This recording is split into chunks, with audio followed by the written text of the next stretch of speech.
Hello and welcome back. Today's the second in a series of videos about how to weave on a floor loom, specifically for beginners and anyone thinking of learning to weave. I'll be showing you my loom, all the parts of the loom, and how they work. If you're just joining me, you may want to subscribe to my channel where you'll find a playlist with all the videos in this series.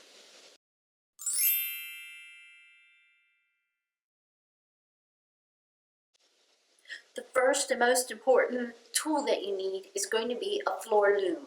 I have a Harrisville design loom. It's an 8-shaft loom with 10 treadles and a 36-inch wide weaving width. Let's start at the front of the loom and I'll show you all the parts and how they work. This is my Harrisville design loom. It's an 8-shaft loom with 10 treadles. Those are the petals at the bottom here. And it's a 36-inch wide weaving width. Let's get a little closer so we can see the parts of the loom. At the front here we have what's called a breast beam. Below the breast beam is a cylinder. This cylinder is called the cloth beam. It runs across to a pawl and ratchet system, and that's used to crank the beam around but keep it in place so that it doesn't unravel. These web pieces are called the apron strings, and they come up to what is known as an apron rod. On the apron rod I have a warp tied right now. The warp are the long threads that run from the front of the loom to the back of the loom, and as we weave, we put the weft through. That would be the thread that runs across the warp to create the pattern and create the cloth.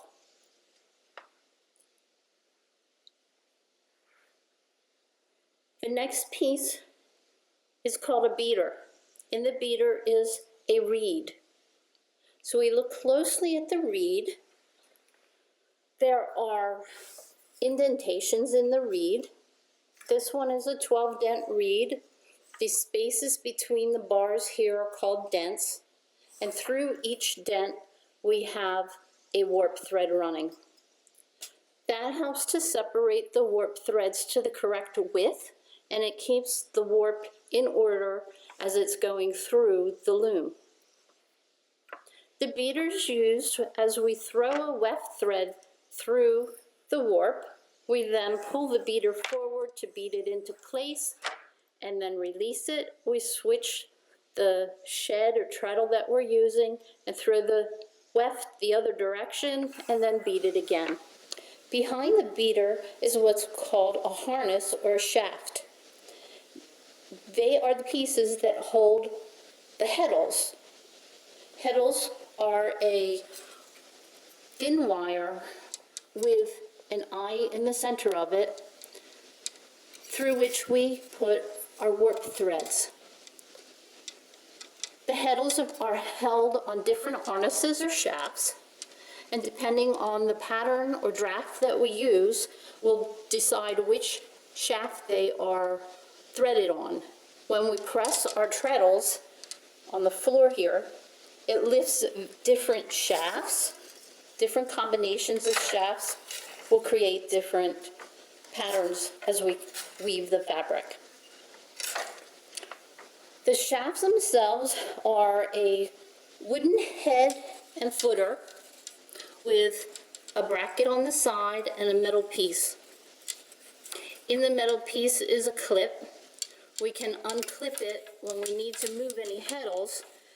By just moving this bar out, we can take heddles on and off of the shaft or harness. There are times when you need to change how many heddles that you need depending on the draft that you're using. My loom has 8 shafts. Some looms only have 4 shafts. Depending on the number of shafts or harnesses that you have on your loom will decide what patterns you're able to create. The more harnesses you have, the more patterns you'll be able to design. The harnesses are hung on this loom by cables. On each side there's a cable which comes up to a pulley. The cable itself comes across from the one pulley where the second cable comes up from the harness and joins it on this pulley. Coming down, the cable's connected to a chain. The chain is so that we can move this S hook up or down the chain to change the height of the harnesses. From there, we come down to another set of cables that are going down again to another set of pulleys at the bottom of the loom. These cables at the bottom are hooked to what are called lambs. And let's go underneath to show you what a lamb looks like. The lambs underneath the loom, there are one lamb for each set of harnesses, and they are connected to the treadles. We can change which harness and lamb is connected to which treadle by just clipping and unclipping these cords right here. We'll follow what's called a draft for our pattern and tie up the treadles for the various patterns that we need later in our series of videos.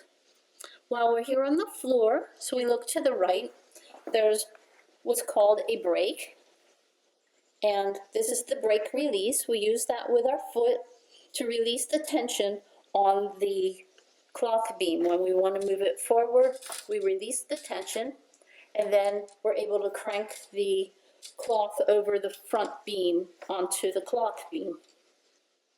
On this side of the loom, you can see here's the breast beam, the beater bar.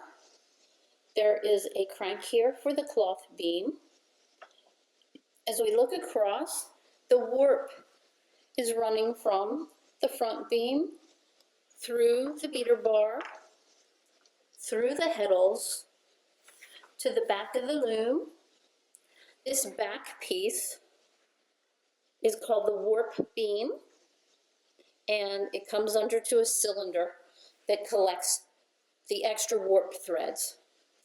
The warp is held under tension between these two rolling pieces through the loom, and we can change the pressure or tension on that warp as we're weaving.